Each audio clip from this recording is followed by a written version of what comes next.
All right, Shalom. First, I want to give all praises to Yahweh, Bahashim Yahushai, Bahashim Rakakadash, double honors to the apostles and elders of Great Millstone. Salutations to all the brothers and the few sisters out there. Unto those like foreigners from the seed of Abraham, Isaac, and Jacob Shalom in the Hebrew, which means peace. I'm going to entitle this The Squeeze Continues or The Squeeze is On. Something to that extent. I'm going to play a couple videos, what I seen today. And those who have, what's the word I'm looking for? Those of us who have a brain, and those of us that understands that the videos I'm about to play has nothing to do with, uh, um, not I won't say nothing to do with. It shows you these people are the devil. All right. So the first video is this.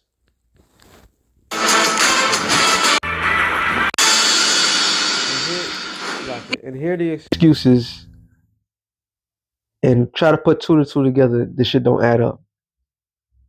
This is the constant reminder for those. Okay, Slakia. For those of us that few brothers and few sisters starting to pick up and realizing that this world is not cut off like it's supposed to be, like you thought it was. This is the reminder. When you're in this truth, there's always something to remind you that this is hell.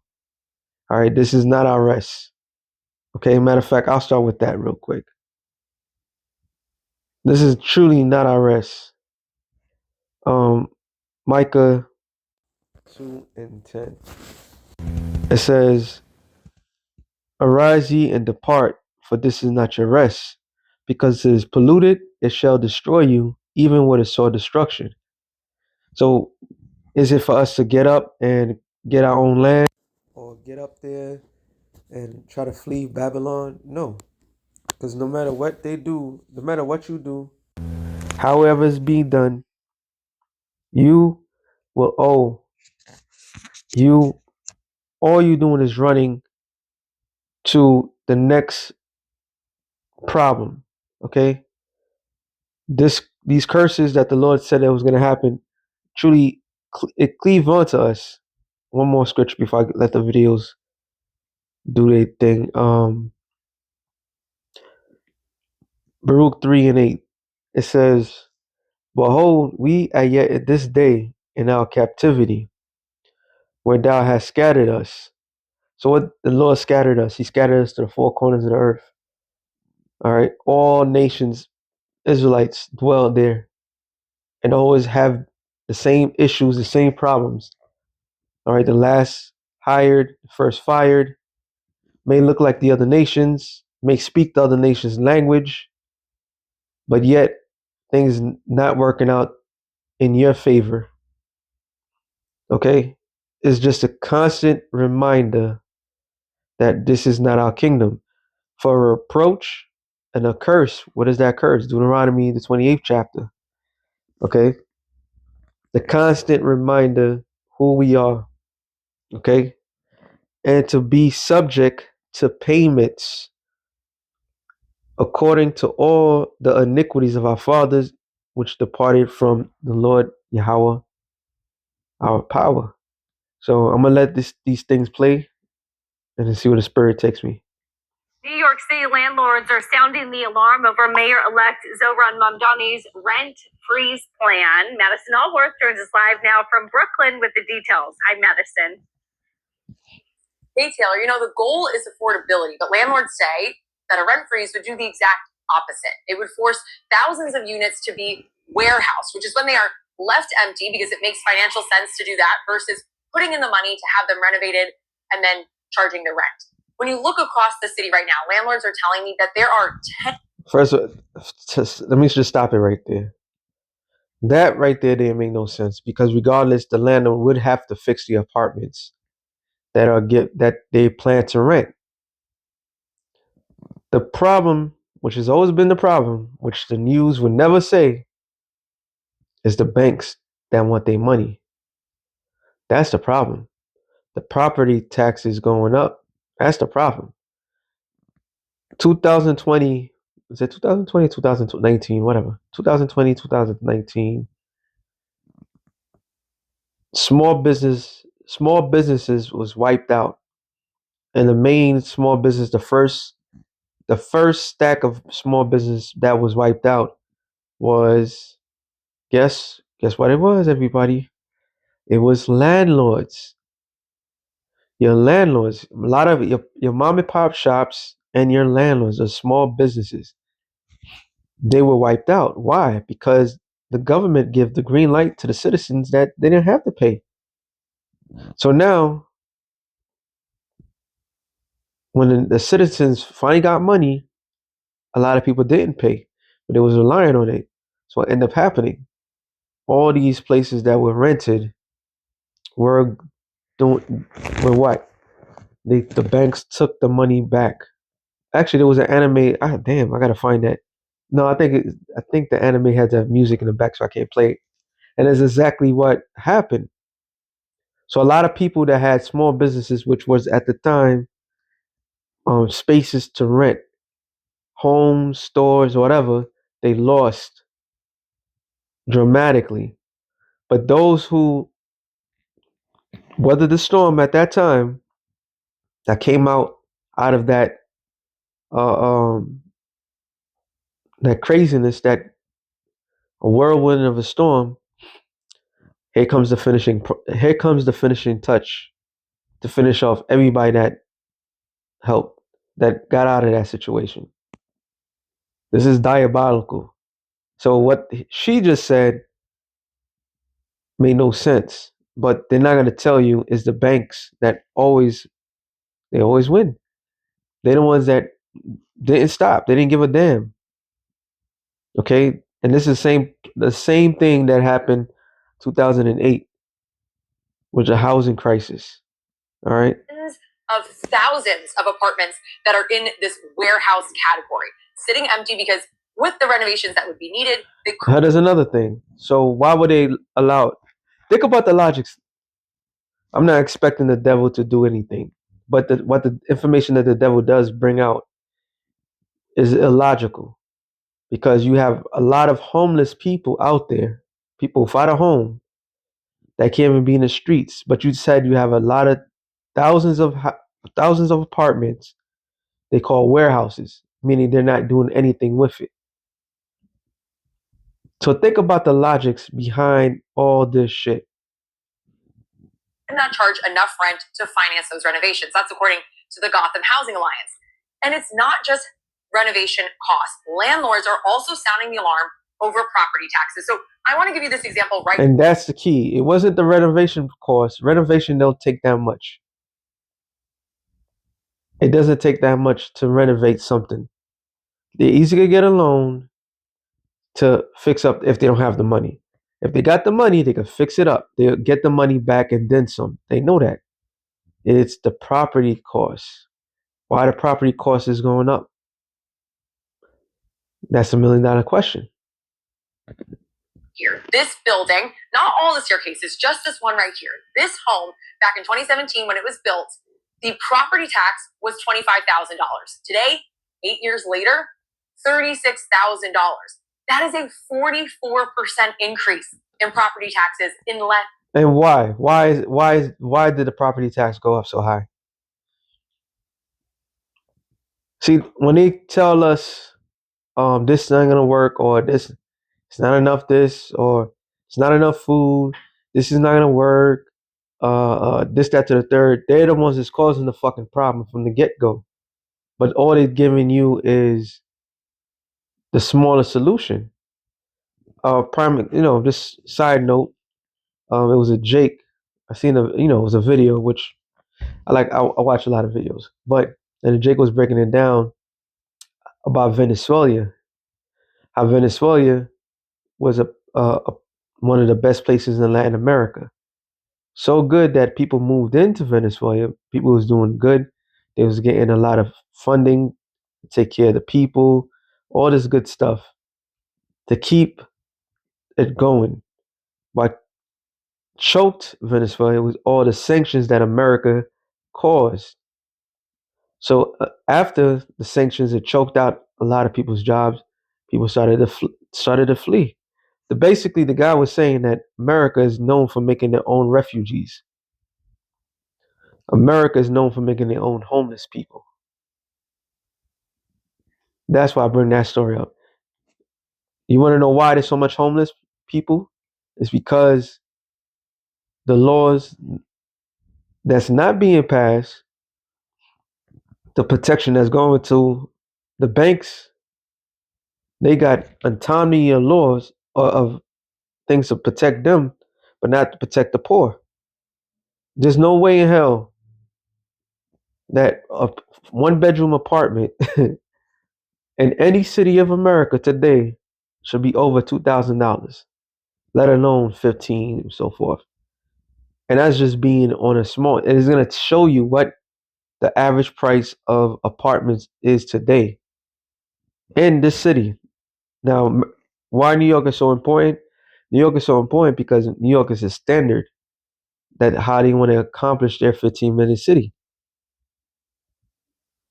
That's the standard. So let it play. Than 10 years. Obviously, rent has not gone up 44%. The landlord says the government is making this crisis worse, and they're just promising with these new policies like a rent freeze to make the problem even more. So she just said it. The government is the cause of it. The government is the cause of, and that's the other video. That's the powers that be, the people that's supposed to be wise, are the ones that's causing all the fucking problems. And turn around and use things as a political game. This is why it's slated that Esau is the devil, and Esau, when in the kingdom of heaven, he's not gonna get nothing. All right, because when he had it, this is how he treated the people. Take a listen. I want the American dream. I want to make this a business work, right? Even a small little entrepreneur, the mom and pop. What have we done? We've destroyed that dream. For what reason? Because of stupidity? We have politicians that are doing things that don't know what they're doing? So rents have skyrocketed. Here in Brooklyn alone, rent is up nearly 10%. And then in Queens, it's up over 10%. This is fucking unfathomable what's going on here in the city. This shit is ridiculous. And then what they do when you try to move into a new place, you have to make, I believe, 3 times as much of that, whatever those numbers are in this picture right here, in order to get a miserable cave section. All right, and these used to be, that's not even house prices. This shit is utter. The people they forcing the people to lose it because it's impossible. Yet here in New York, there's somewhat protection of the people that's renting, but that's still not enough because everything adds up. How much more the rest of the United States? Because the other places where not the blue state, now they could kick people out if they're missing 1 or 2 months rent. This is hell. You can see why the promise of a rent freeze sounds really good to the voters that elected Zoran Mamdani. And the mayor-elect has talked about lowering landlord costs, like property taxes, as part of the larger equation around a rent freeze. And Lopes says that if they were able to have a discount in property taxes, that he would love to bring the rent down. But when you have higher property taxes, higher operating costs, the costs have to be passed somewhere. Taylor? Madison. And what's going on is this is forcing the people that have these property to give up their property in order to get out of that debt. So who gets it? Companies like BlackRock. Here's the other one. Let me look for a shorter version. Actually, this is a shorter version. This is going to be the last. And so, yeah, the government came back on all this other shit, but the hell continues. The hell continues. And let this one play out. I'm Christine Frizzell in Washington. Several states are now scrambling following a new threat from the Trump administration. This after the Secretary of Agriculture said 21 states, all run by Democrats, have refused to comply with an order to share data on SNAP recipients, and federal dollars to the program could be halted in a matter of days. According to the Department of Agriculture, waste, fraud, and abuse of the Supplemental Nutrition Assistance Program has been widespread and rampant. When we found 186,000 dead people's Social Security numbers being used, 500,000 people receiving benefits more than twice. We had a couple of people receiving benefits in 6 states. SNAP, often referred to as food stamps, is meant to help those who need assistance putting food on the table. 42 million Americans currently rely on the program. Agriculture Secretary Brooke Rollins announcing federal funding will be cut next week to 21 Democratic-led states. So here it is. You thought everything was back to normal, and they're already threatening to take the same thing that everybody was scrambling for 43 days. These devils are creating their own issues, and they're doing these things purposely. They're cutting off the poor, the needy, purposely. And I was watching one of these videos, and somebody put in a comment, "He who controls the food controls the people." And here's a fucked up thing about all this: the food that is out there is not even real food no more. So here it is, you scrambling and doing all this shit for something that is not benefiting you anyway. And then the amount of money that the majority of the average people get, it doesn't equate to how much the food costs. So they created problem. No solution. The only solution is we got to get the fuck out of here. That's the only solution. All right. Which have not complied with the request for data on SNAP recipients to be turned over to her agency. New York Governor Kathy Hochul responding, why is the Trump administration hell-bent on seeing people go hungry, as other Democrats have for months slammed the cuts already in place? We're going backwards on hunger. We are going to have more families struggling to keep food in the fridge, more hungry kids, more red tape for working parents who are just trying to cook a healthy meal for their kids. But the USDA is calling for that was ironic too, because he just said healthy meal, and there's no healthy meals out. There's no healthy food. You got GMO foods. You got food that has that thing that they put in the thing 6 years ago. Okay, you had a big executive of a corporation that tells straight up that the food that is given, they said that's for poor people. So if poor people, and then what they gave was printed meat.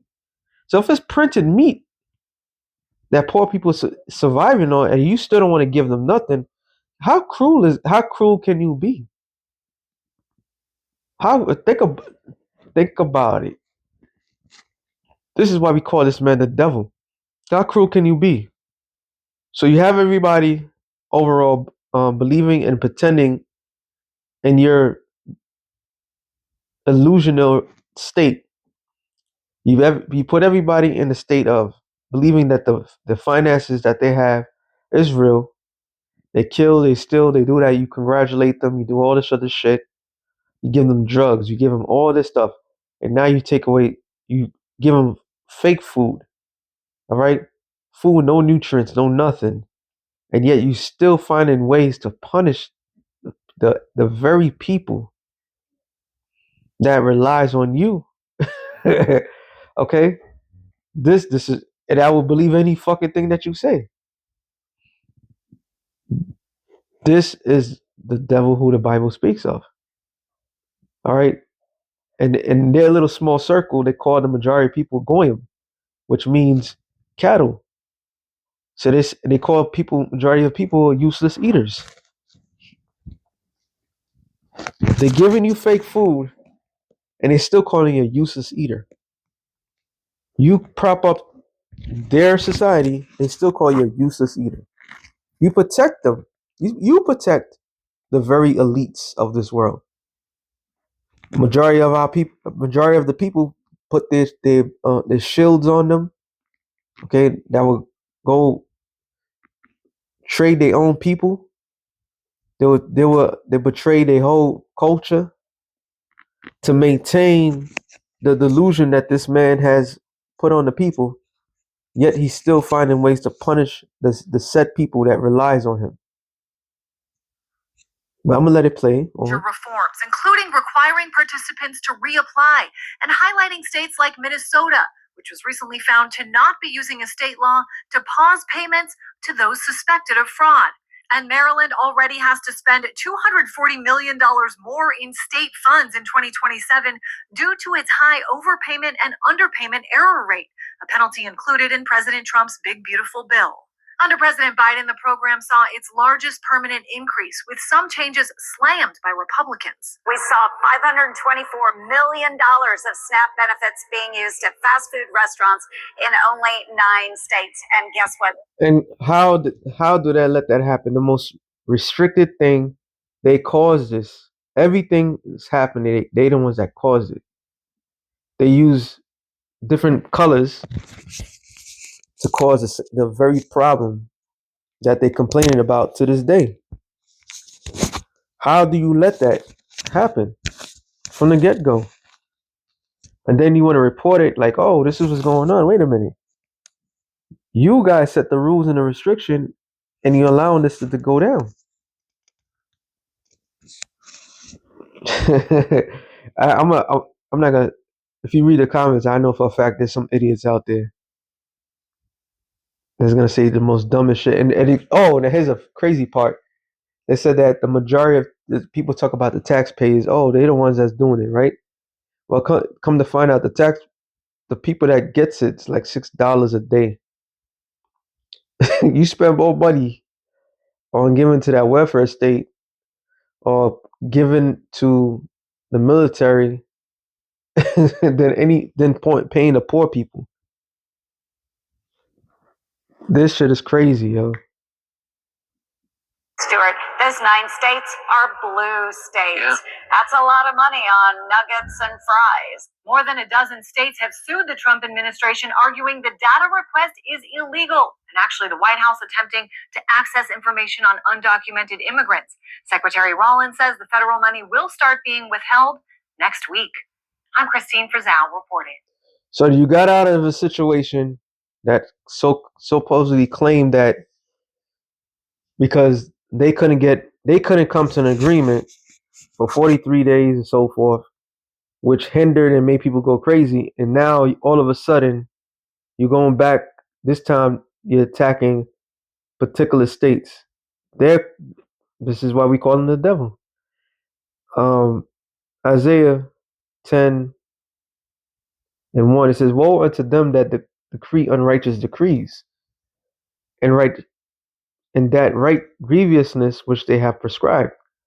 These laws, and there's a lot of lawsuits that's going against this administration, but what they're trying to show that it doesn't matter how many lawsuits, the reactionary thing, people cannot catch up.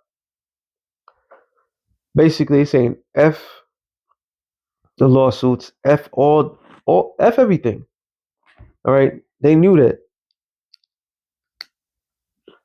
To be honest, that dude Trump, he should have been impeached long ago because all the illegal activities that he was doing. All right. Matter of fact, let's go back to another one real quick. Yeah, sometimes you just gotta let shit play out and see how everything's going. Here's the other one. Stop buying. Don't listen to this woman.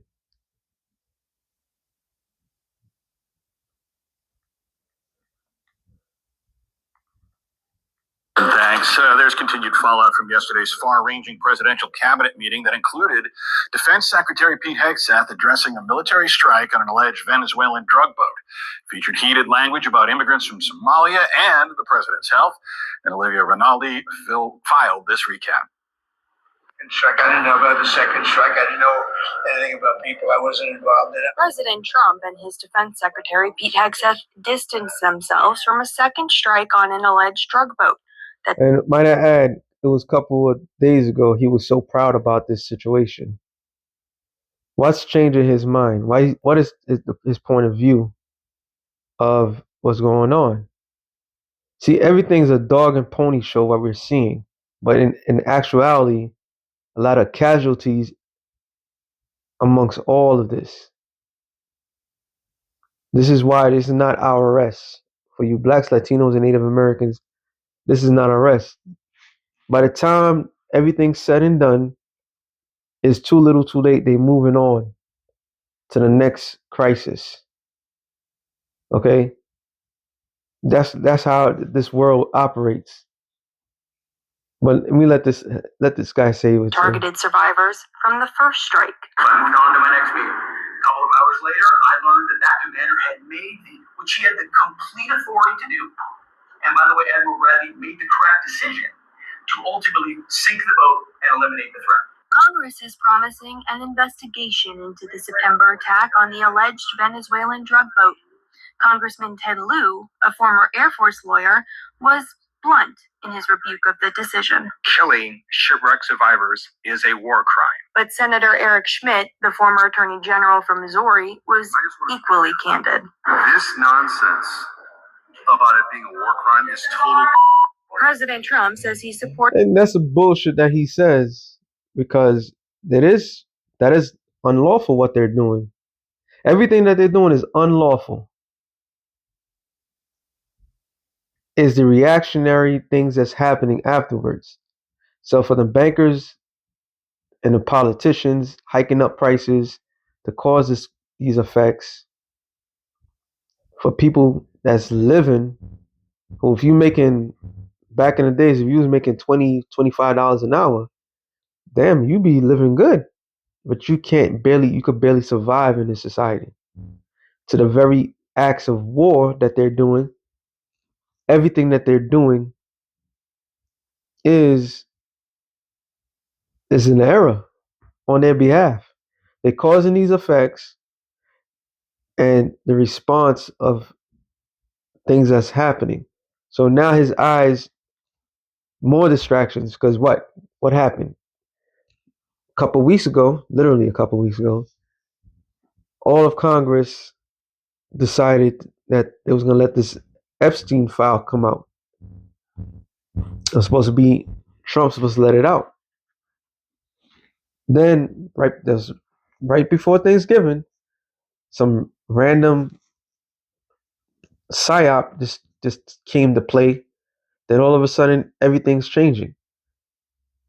This is why we call this man the devil. All right. Everything is done to distract. Everything's done to bring more pain and suffering. And by the time it's all said and done, they just keep moving on. It says back in Isaiah 10:2 now, to turn aside the needy from judgment and take away the right from the poor of my people, that the widows may be their prey, and that they may rob the fatherless. So, and this has always been the mode to operate. This is always been the same thing that's happening. They created a crisis. The crisis is done. And by the time it's all said and done, when they put it in their law books, many years later, these people suffer. And this is how they conduct these laws and so forth. Proving once again that Babylon the Great is that great oppressive state. All right. I'm not gonna make this too long. Isaiah, we stick to there.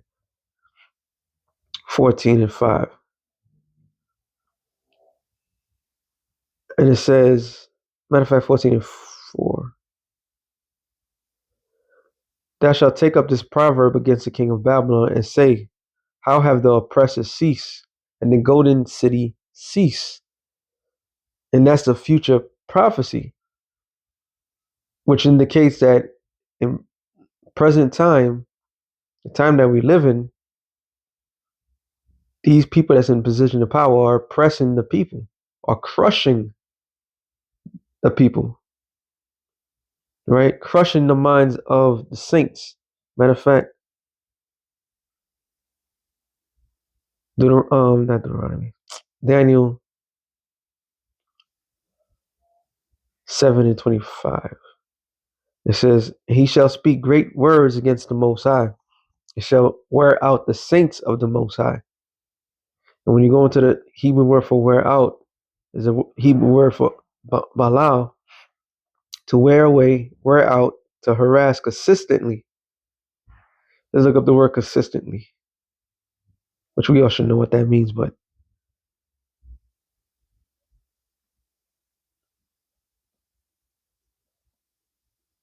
what was I watching? Oh, that stupid movie.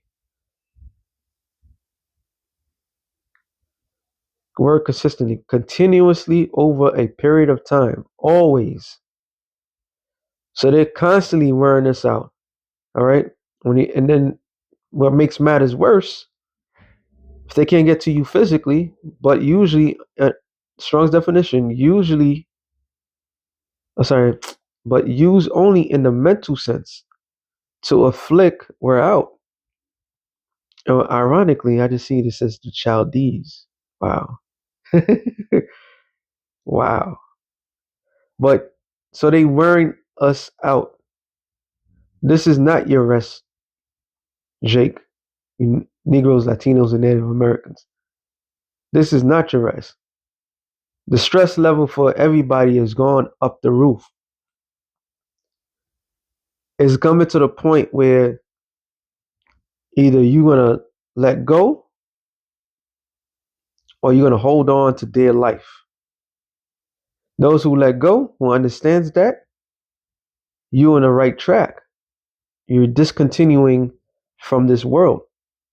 But those who hold on, you're going to be victimized by the crushing blow of what's to come, which is that RFID microchip. All right. They're going to have everybody by the balls. Either you want to be a part of this oppressive, crushing system, or you're going to let go. So, with that being said, shalom to the elect of the nation of Israel. Shalom.